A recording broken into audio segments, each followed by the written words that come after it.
On the morning of a Navy ship commissioning, an 89-year-old man stood quietly at the gangway, ignored, dismissed, and nearly detained by a sharp young officer. She thought he was just a confused old veteran, but when the Admiral saw the faded patch on his jacket, everything stopped. What happened next changed the entire base, and her future, forever. Before we dive in, tell us in the comments, where in the world are you watching from? Sir, I'm going to have to ask you to step away from the gangway. The young officer's voice sliced through the harbor air, firm, practiced, and absolute.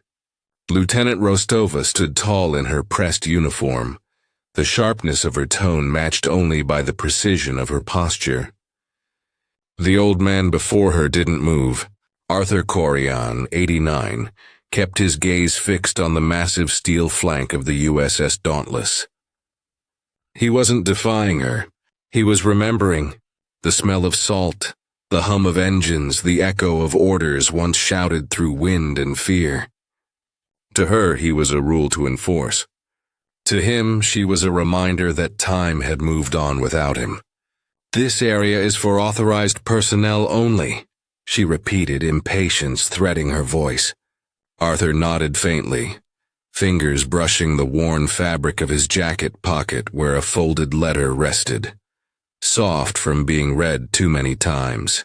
He tried to speak, but she cut him off, directing him toward the public section. Around them, onlookers slowed, curious. She saw an intruder. He saw a doorway to memory. And in that fragile standoff between authority and humanity, neither yet knew the world was about to stop for both of them.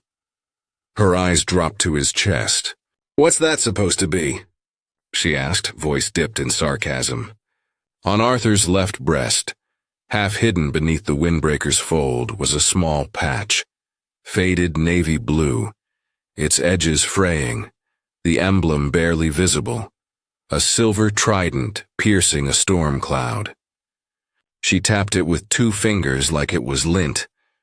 "Souvenir from the VFW? Reunion badge." The smirk was casual, careless, but it landed like a slap. The old man didn't answer, not at first, because for a split second he wasn't standing on a pier. He was somewhere else entirely, black waves crashing against a zodiac. Cold that cut through wet gloves and soaked bone. The scream of engines, salt on his lips, gunfire behind.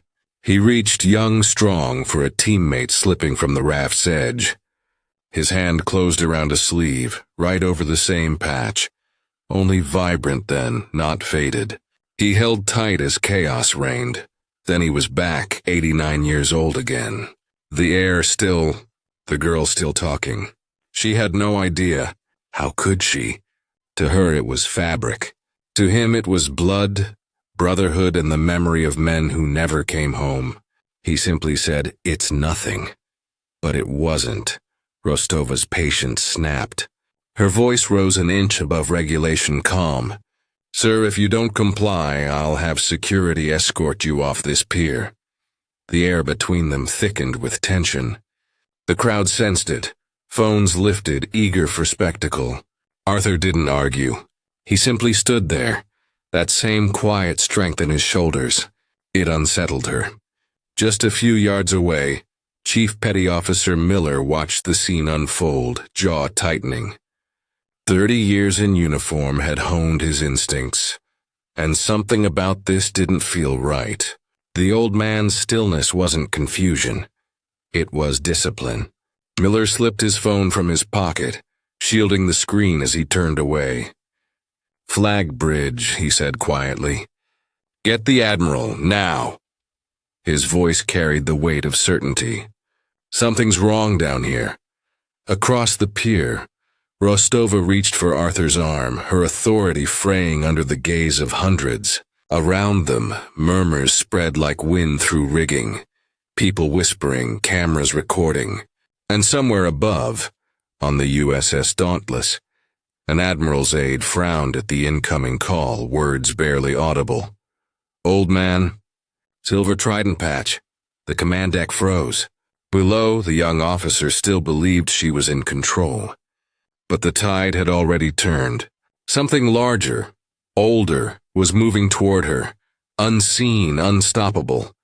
A voice crackled through the comms, muffled, rushed, but one phrase came through with chilling clarity. Silver Trident. Stormcloud. Admiral Thompson stopped mid-sentence. Around him, the bridge crew stilled. The Admiral's gaze sharpened, the easy confidence in his posture replaced by something heavier. Recognition, maybe even disbelief. Say that again, he ordered, his voice low but commanding. The aide repeated the description. Thompson didn't speak. He moved. Fast. Faster than any junior officer had ever seen him move. He crossed to a secured terminal, punched in credentials with steady fingers, and pulled up an archive buried deep within classified naval operations. One name stared back, Operation Sea Serpent. A single image loaded, a scanned insignia. Dark blue, silver trident. Stormcloud, identical. His throat tightened. Get the command staff, he said. Now, Bridge, XO, CMC, everyone. The room snapped into motion.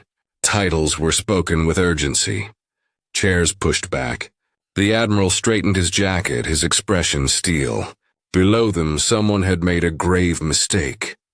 But not the old man. The man who wore that patch did not stumble onto ships. He had once walked through fire for them, and now, the bridge was no longer preparing for ceremony. It was preparing to face a ghost who had returned without warning. Turn around and place your hands behind your back, Rostova said, her voice loud enough for the nearby crowd to hear, certain she was doing the right thing.